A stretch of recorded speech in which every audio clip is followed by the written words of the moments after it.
ES futures double bottom right here.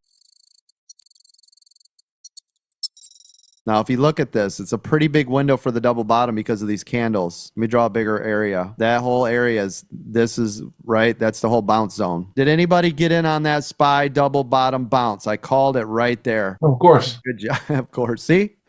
I love it. That's the difference of me having an open microphone or the other guys that get to brag about being great traders because they're not helping you in any way. Where my job is to make sure you guys are in the trade, not you just staring at me, right? Making a trade. I don't mean nothing. What the hell's that going to do, right? Now, if SPY is bouncing, let's take a look at crypto. Crypto, look at double bottom bounce on MSTR. Everybody see it? So if I was trading MSTR, you guys can see this bounce area right here. Isn't it exactly where SPY just bounced? Look at it. Yeah, so SPY right here is now on the 21, 588.30. You guys remember me saying it all day? So everything above that, you're a go long. Everything below that would be what then? Short.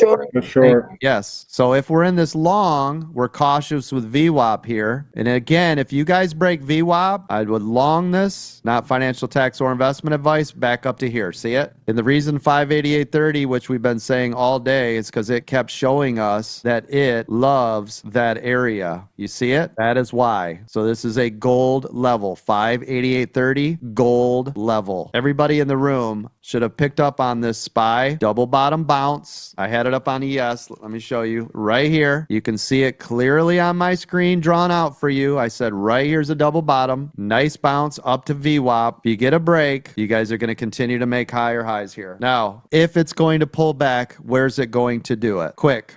On VWAP. VWAP. That's right. Got to be fast. That's absolutely correct. So if it's going to pull, it's going to be here now. So what would I do here if I was in a double bottom bounce and I got to VWAP? What do you do? Yeah, I sold up into VWAP now. Catch the flip or ride it above. That's right. So don't we shed if we caught the double bottom bounce on VWAP? Because most likely if it's going to pull back, isn't that it? Isn't that the biggest, the number one level in the entire market is right there? So why wouldn't we take our money there? Is this starting to make sense, everybody in the room? Yes, sir. Just rode up and rode down on SPY. There you go. And now if this holds below the 9, where's it going to go?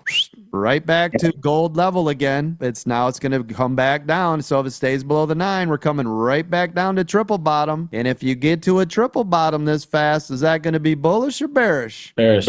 There you go. Ding, ding, ding. We still have to respect the area because it's a triple bottom and it calls on support. This would be support and puts on resistance. But the fact if it gets here real quick will really have me set up to look at it, to be like, hey, this could now break through. Remember, the more times it touches support, the more opportunity and the more chance that it's likely to finally break through that. That's why we trade it that way. And again, that's just a bias. We don't trade the bias. We trade the trades, right, ladies and gentlemen? Absolutely, coach. We trade the trades and we shave on critical levels, if you will. Always. Because if you don't eat the cookie, it doesn't go in your belly, right, Eric? Exactly. It's like you bought it for no reason. That's right. It's a wasteful cookie.